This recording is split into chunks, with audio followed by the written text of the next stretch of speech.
Hi everyone and welcome to the French Watch Collector. Today on the bench we have this vintage Yema, you can see, which is in a very bad state. I don't know where this watch was found, but yeah, it's pretty rough. So yeah, let's get started and try to restore this beautiful Yema. So first we are going to remove the bracelet, see if the movement is running, see if it's good, and we'll try to restore this watch as much as we can and try to give it a fresh look. Okay, so we see the movement is running. We can change the hour. Okay, let's check the chronograph. Yes, the chronograph is starting, stopping, resetting. So that's a good news. The case, you can see, is so dirty, like it's unbelievable. And let's see the movement inside. First, there is no marking on the outside. There is some marks. In the inside, sorry, no marking. And this is a movement. So you can see it's an ETA. And actually, you see on a time grapher, the movement, I was shocked by the result. The amplitude is not that bad at 290 and it's losing 22 seconds per day. But when I see the state of the watch and the amount of dirt that there is, like almost like rust, you see this green on the outside. The movement is not running that bad actually. And you can see this O-ring there did an amazing job because outside is so dirty, but the inside is perfect. Like there is no trace of no corrosion or anything. So that's pretty good news. So first I'm going to remove the clamp there to release the movement. The movement is an ETA 7733. So manual wind chronograph movement. So I remove the winding stem. I took the movement out. Now I'm removing the hands with a Presto tool.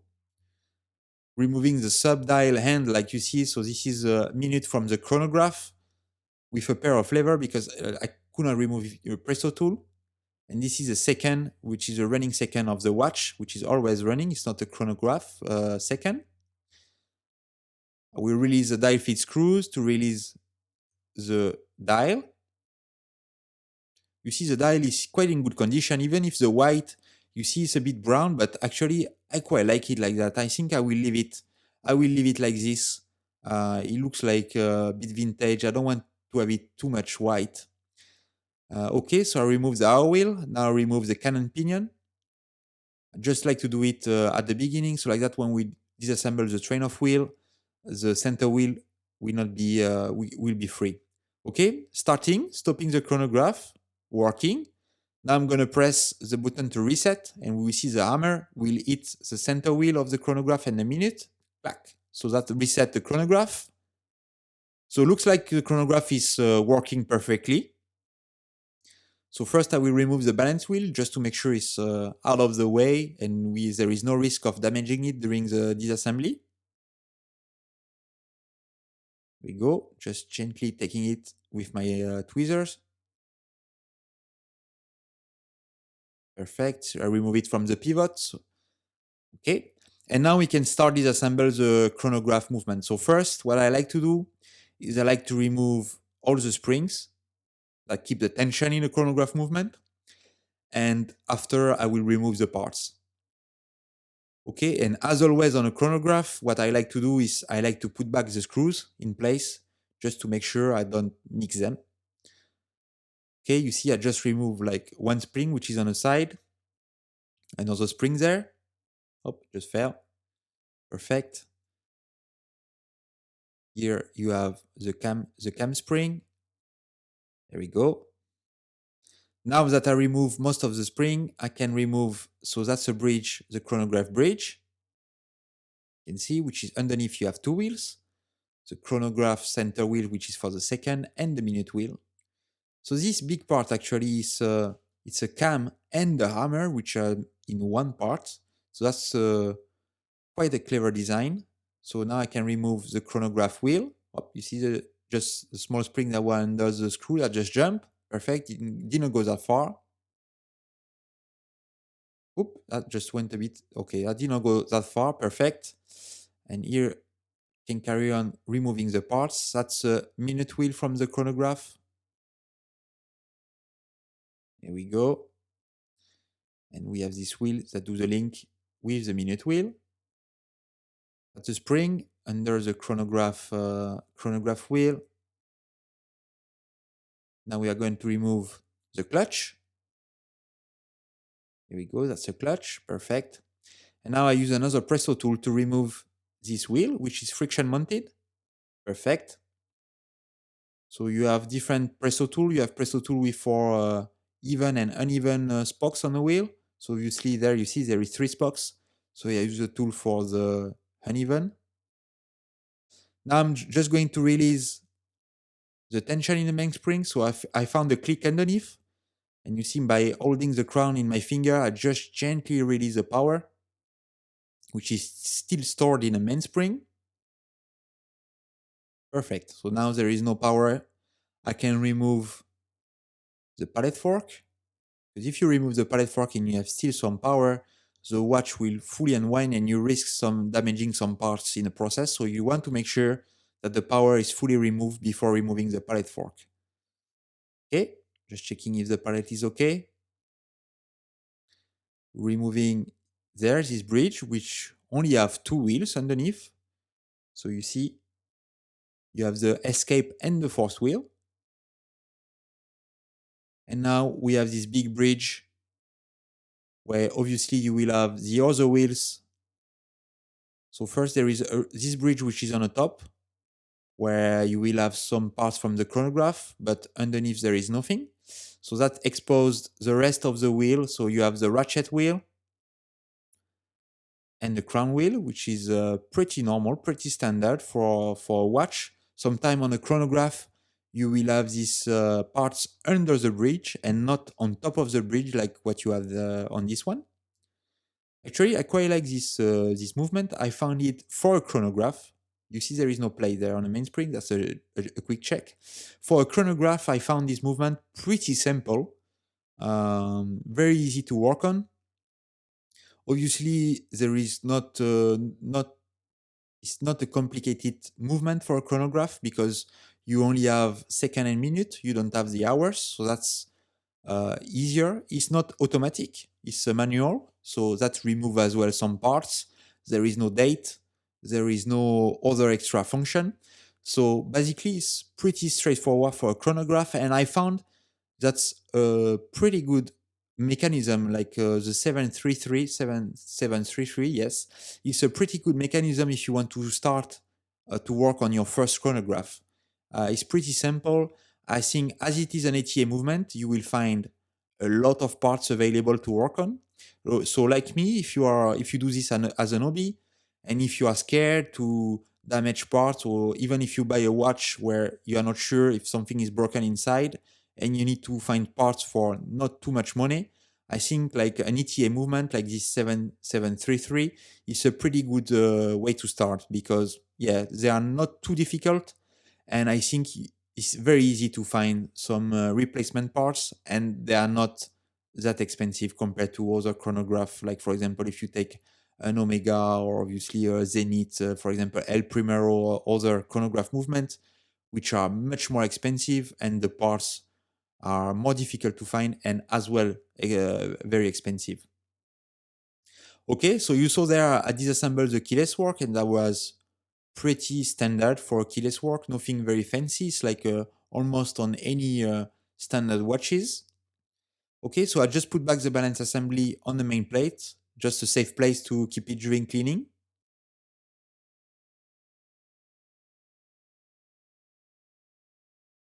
Perfect, there we go. I like I don't know why, but you see the gold color on the bottom of the mainspring? That's weird. It's not coated the same as the rest of the movement, but looks quite nice. Okay, just talking about the mainspring there, I'm going to remove it from the barrel. Okay, just removing the barrel arbor first. There we go. Now I'm just going to unwind gently the mainspring using my 2 hands and just going one side to the other. You see, there we go, left, right, left, right, left, right, just removing the mainspring. There we go, it's fully unwind. The part there and the mainspring, which looks like in good shape. So I'm going to put all the parts in these baskets, and they will go through the cleaning process in my vintage Yema machine. So like that, sure, we'll have clean parts. There we go. Starting the cleaning process, we first go into the cleaning solution. And after we'll have an extra 2 stages, which are rinsing.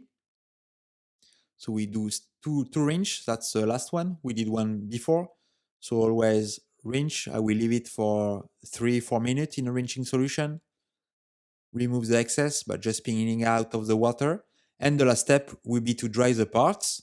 And that's it. Basically, all the parts are clean and we can carry on with the reassembly. These machines are very useful. Okay, so let's focus a bit on the case. I will remove the bezel. Sorry, like it's a bit out of focus. And you can see the amount of dirt that there is under the bezel. That's a bit disgusting.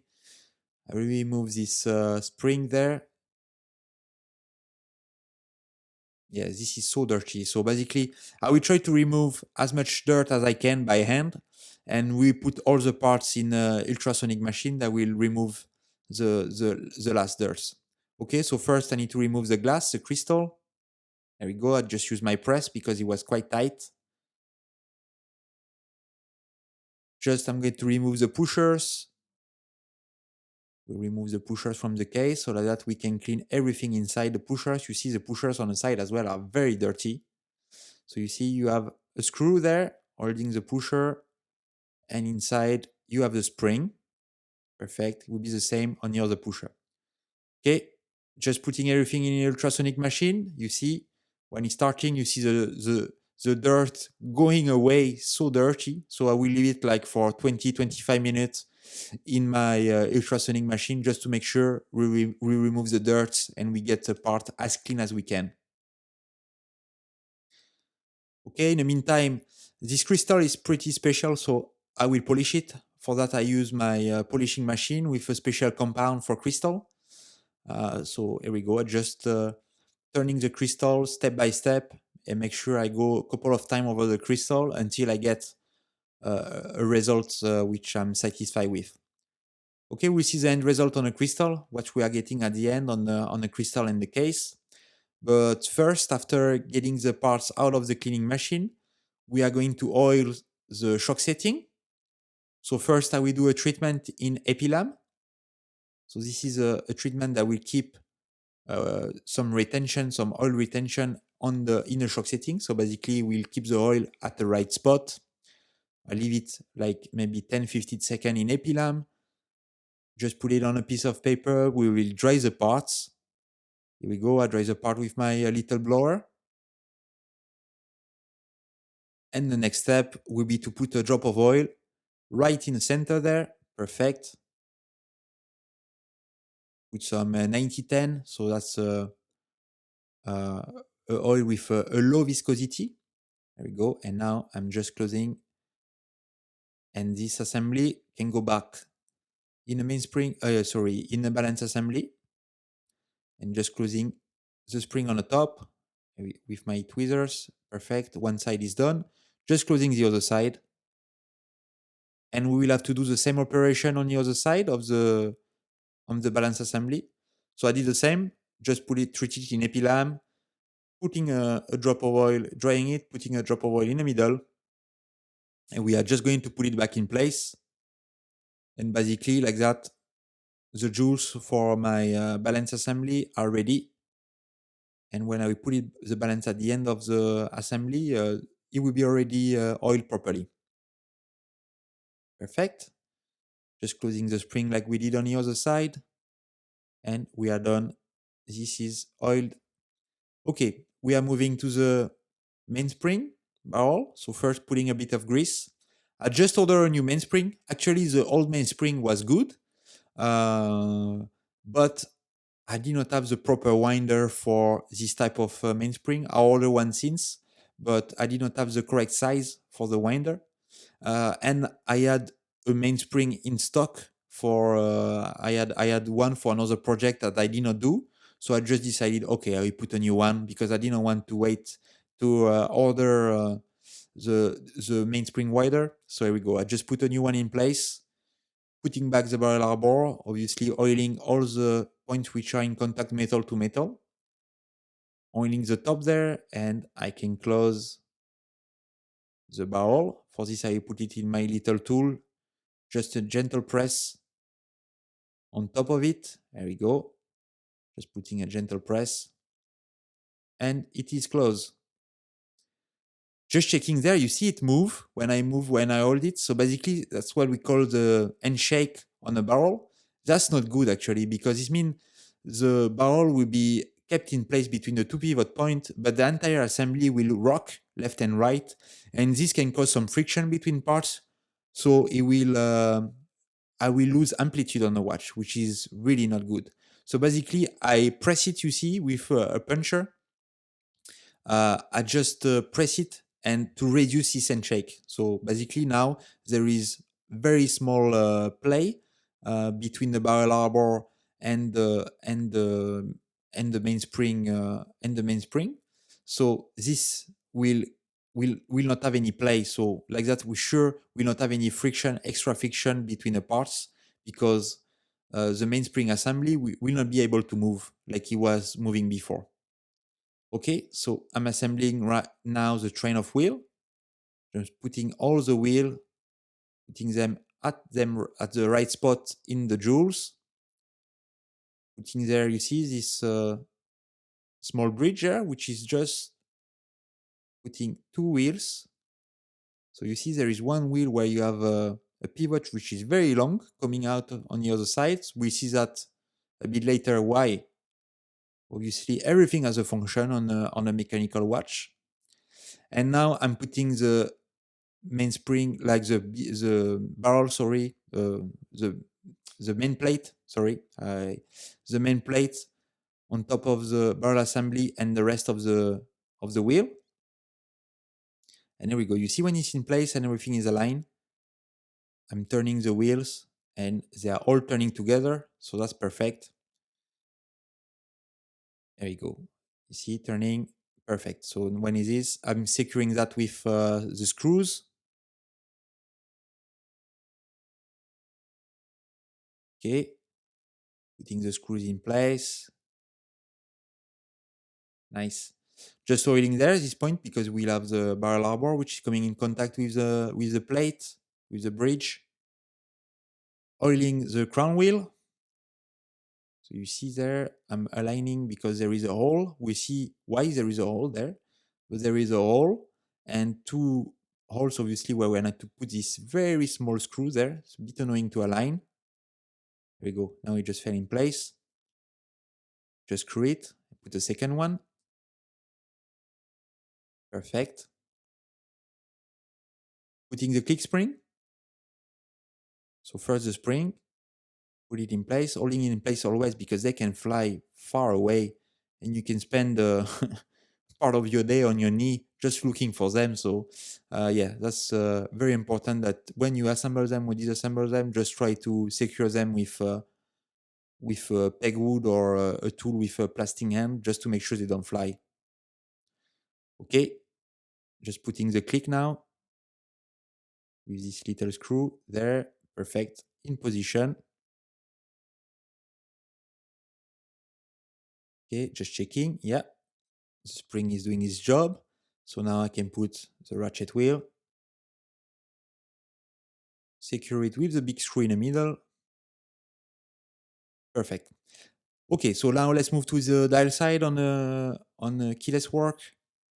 So first, I have the winding pinion that I will grease because yeah, this is a part that we see a lot of friction. Putting the clutch.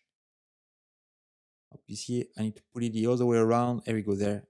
Because yeah, perfect. Need to align these little parts. The winding stem. So on this side, you see like of the watch, obviously on the other side, it's pretty crowded because you will have the parts which are for the timekeeping element of the watch. On top of it, you will have the chronograph. And here you see actually it's like on most of the standard watches, you just have a keyless work with like a yoke, a spring, a minute wheel, like all the standard parts, but nothing fancy on this side.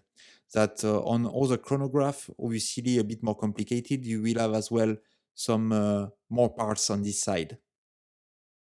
That's why I said, like, if you want to start, if you already started this hobby, and I don't advise to start the hobby obviously on a chronograph because it's a bit more difficult. Even if, like me, it's one of my favorite type of complication. I like chronograph, but yeah, don't start by a chronograph. Start by a simple watch, like with no complication, and after you get a bit. A bit more like a bit more experience, like you get you feel a bit more, it's like it's getting a bit easier to work on a watch. And if you want to level up a bit, if you want to move on a chronograph, I think this movement make a perfect candidate to start working on a chronograph. It's not too complicated, and it's an ETA. You can find plenty of documentation online. You can find a lot of parts. Probably I didn't look for it, but you will have my video if you want to get some help to see how it goes. But I'm sure you will find other video online as well on a ETA movement. So yeah, that's a good way to start on a chronograph. Okay, I'm oiling all the jewels there. You see, I oiled the jewels on the calendar side, on the dial side, sorry, and now on this side. I'm putting the pallet fork cock there, just make sure aligning everything. You see, again, using my valuable tool that keeps spring in place and give me a little bit of pressure when I want to put a bridge. Putting a bit of a wind, that now the pallet fork is in place. Go, winding up the watch. Remember, this is a manual mechanism, so I probably wind it fully and just checking if it's working. Yes, you see, click, clack, click, clack. So yeah, we have power coming to the pallet fork. Okay, now I'm oiling the pallet fork, the jewels of the pallet fork, and I treated as well the pallet fork and the escapement wheel in epilam like we did for the shock setting of the balance wheel. And talking about the balance wheel, now we are putting it back in place and see if the movement is starting. So first, align it on the bottom shock setting and just placing it in place. And if everything is aligned, we should have a start. We should have a runner. Yes, perfect.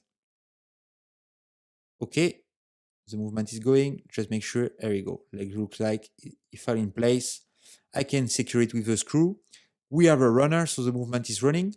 And now we can start focus on the chronograph. We have assembled basically the basic element of the movement. So we'll have a movement that can keep the time, and now we need to add all the elements for a movement that can keep the time and have the chronograph function. So now we are on a chronograph part. So first, I'm putting back this bridge in place, greasing all the points. Like this is a pivot point for this intermediate wheel. You see, I kept all the screws in place on the bridges. So just remove the screw first, put the oil if required. And you can see there on the hole of the crown wheel, what's going through the middle is actually the minute wheel. Now I'm oiling the cam. So that's a part on an heart shape that will help to reset the minute and the chronograph wheel to the center. I mean, to always the same point. Putting the spring, oiling all the different contacts there. Go. Very important to lubricate. You see this part is kept in place there. So on this movement as well, you, like I said, you will find like data sheets online, and they will explain you where you need to add oil or grease and which type of oil and grease you need to put at the right place. Obviously, you will have different websites online where you can find. Me, I use a lot cuisine.co.uk. I order a lot of parts, and they have a lot of information as well, a lot of technical documents on their website. But there is other website that can where you can find as well technical documentation. Okay, putting the chronograph wheel, just oiling the cam there. I'm oiling the pivot point for the clutch, so the wheel for the clutch. Oil the underneath. I will oil the top as well, obviously. Just oiling the screw there, you see, because this screw has an edge and the part will come in contact with this edge, so you need to make sure it's properly oiled. Go. Now I'm oiling the top part of this clutch wheel. And this is a big part, so that's a combination of the hammer that resets, that is used to reset the wheels of the chronograph, and the cam. That's a brain. If you want, if the brain of the chronograph, that's the part that will set the chronograph like to stop, start, and reset. Okay, putting the part in place, the screw there, here we go. So for a chronograph, this one is not too complicated because you see, like you have some parts which are combined. Like for example, I found that pretty clever to have the hammer directly connected to the cam. So he saved some parts, like you have less parts than on other chronograph. This now I'm putting the chronograph bridge that keep in place the chronograph wheels, so the center one for the second and the minute one. See there, I'm greasing all the contact, cleaning the excess with a bit of Rodico. Perfect. I'm greasing like the different points from the cam where we'll have some spring coming a bit later. This is a chronograph driving wheel. So this wheel, you remember the extended pivot that was on the fourth wheel? That's the purpose. We mount this wheel friction mounted on top of it.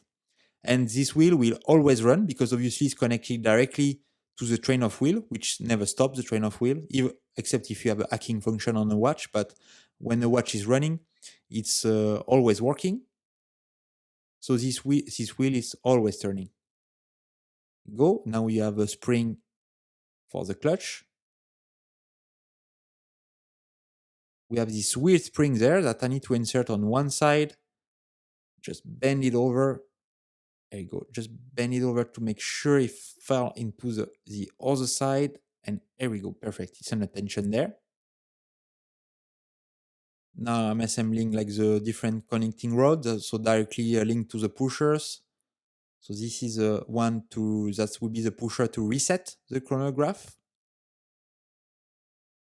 And we will have the other pusher, obviously, that will be used to start and stop the chronograph. See there, it's coming in contact to the cam. And here we go, that's a connecting rod where you will have, that's for the pusher that start and stop the chronograph function. Just need to make sure, there we go, if I into the pivot point there, just put back the screw. Just oiling the different pivot point. And let's test. Okay, start. You see the clutch come in contact. The center wheel is turning. Stop. It disengage. Doesn't turn. Start again. Stop again. Start. You see the clutch doing its work and coming in contact. Perfect. Chronograph is working. Move to the other side. Just put the AO wheel. Little spring there. Basically, we can put back this dial. I did not touch anything on the dial. I just leave it as it is. I quite like it with this matte black, which look smart. And the sub-dial with this little discoloration in the brown. I like the look. So I leave it like this. Just put the second wheel, the second hand, sorry. That's minute hand from the chronograph. So just need to make sure I align it to 0. Previously, obviously, I reset the chronograph. So like that is at 0 if you want. So we align all the hand of the chronograph at 0. I put the hour hand, just press it in place, just align it to midnight. Perfect. Just press it in place with this tool. Just go step by step. And now we have the minute hand that will align as well to midnight, just to make sure both hands are aligned correctly. Just press it in place. There we go. Perfect. Just checking then if they're not touching anything, not touching each other. And you can see there, yeah, the hands are aligned quite nicely. Perfect when it's at midnight. And the last one is second hand from the chronograph with this beautiful orange hand. So aligning perfectly to 0 to 12 and just press it in place. There we go. Perfect. I will just put back the crystal. You remember that I just polished earlier. So I will just use my press. I will do the same with the bezel. Just press it in place. Okay. Now I will remove, just push there to remove the winding stem. And basically the movement should be ready to go back in the case. Just blow a bit to remove the dust. And here we have the clean case, clean bezel, and the clean crystal. You see the crystal is much nicer with this nice polish. Okay, just move back. We are going to secure the movement in place. Just I will install back the winding stem. There we go. So like that, the movement is aligned. Just push it with an old broken oiler and I can insert the stem. Now I just going to put back the clamp and the screw. That's to make sure the movement stay in place in a case. It doesn't move. Okay, just put one. Now I will put the second one. Go, just make sure it's aligned. Just put the screw after. Perfect. So basically now the movement is secure inside the case. Just measuring to change, you remember the gasket.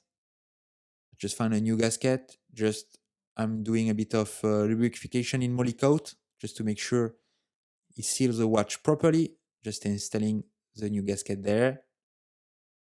In the groove. You remember the old one, it protected the mechanism quite nicely, but yeah, I always prefer to add a new one. And that's it basically. We can close the watch. We just close it on my special tool. Just now I just do it by hand. And we see which type of result. See first if the chronograph is working. Yeah, see, start, stop, start. And obviously we can see if we can reset it. Perfect. And reset and go back perfectly to 0. So let's demagnify the watch first. Demagnetization. And on the time grapher, you see the amplitude. It's much higher. Remember, it was a 290, which is not bad, but now 345. Obviously, I changed the mainspring. There is a new mainspring. The rate is around 6, 7, 8 seconds per day. I can get it a bit better, but it's fine for me. I like the watch to run a bit faster. And here is the finished product on my wrist. The watch, it looks quite nice compared to the state it came from. Obviously, with a new case, fully clean, crystal which is polished. Yeah, the watch is very nice. So hope you like the video, and I see you next time for my next project. Bye bye.